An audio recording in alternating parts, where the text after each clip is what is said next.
Yippee! We get to clean our kitchen, Farmer's kitchen sink today. It is just kind of disgusting. I mean, at the end of the day, what I always try to do is we always clean it out really well after we use it and things like that. But you can see there's like this weird like stain here, and you know normally you use your thing, your scrubber, your dishes scrubber, and you kind of clean that whole thing out. Doesn't work. It's so you can still see the yellow staining that's on the bottom of the sink here. So we're going to use Barkeeper's Friend. This is a soft cleanser. It works really well. So it's for kitchens, bathrooms. You can also use it on cookware, I guess. Didn't know that, but anyway, you can. I know they make a powder of it that you can use on cookware, and a lot of times people use that for pans, but what you're going to do is make sure this is put on there very liberally, and so you can see it's liquid, and so that's good.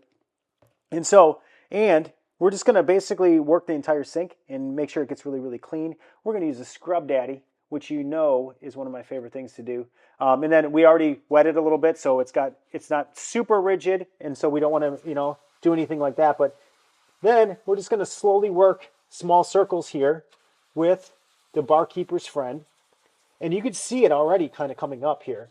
So you can see that it's taking that yellowing, that kind of staining that you see on this out. So it doesn't pay to have an awesome looking farmer's sink like this and have it look like it's got stains to it. That doesn't make any sense at all. So we're going to get it nice and clean. You can actually use this as well on stainless steel. If you wanted to use it on stainless steel, you could do that and get things really clean for that too. Sometimes with stainless steel, you get like it doesn't look bright.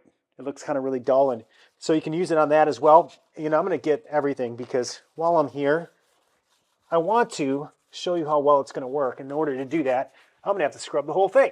So hopefully I don't lose my breath in doing so.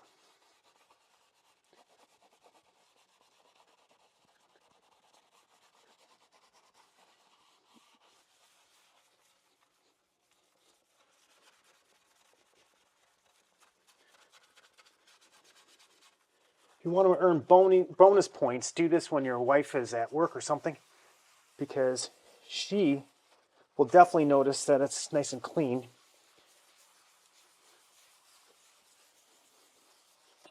All right, moment of truth. You can see around the drain too. This is always one of my pet peeves. Around the drain, you always get a little bit right in through here. That's super dirty and I don't like that. So I want to get that nice and clean. Get that done. All right, let's rinse. So I'm going to rinse my Scrub Daddy and use it kind of as almost like a sponge to kind of get all the dirt and grime kind of pushed down. There we go.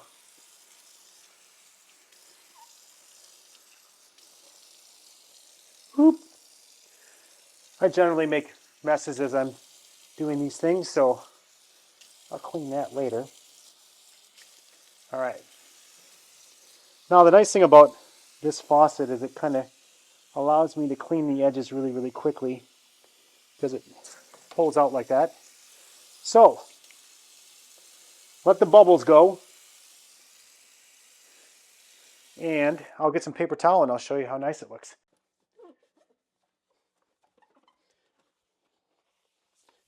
All right, you guys saw them before. Now, besides a little bit of bubbles in the sink that we still have, which I'll get rid of. Don't want to make more. There we go. Now look, you can see the yellow staining. It looks brand new and it's beautifully cleaned. So let me get out of the light. Can you see that? Boom. So Barkeeper's Friend. This is the soft cleanser. Make sure, don't use it on something it's not supposed to be used on. Make sure you use it on what it's supposed to be used on. Works great for these kind of sinks, these farmer sinks, porcelain sinks, stainless steel sinks. Works great in kitchens and bathrooms and that sort of thing. So check this out. Put a link in the description below. Super thanks, always welcome. And you're always going to need your Scrub Daddy as well. So those are your two.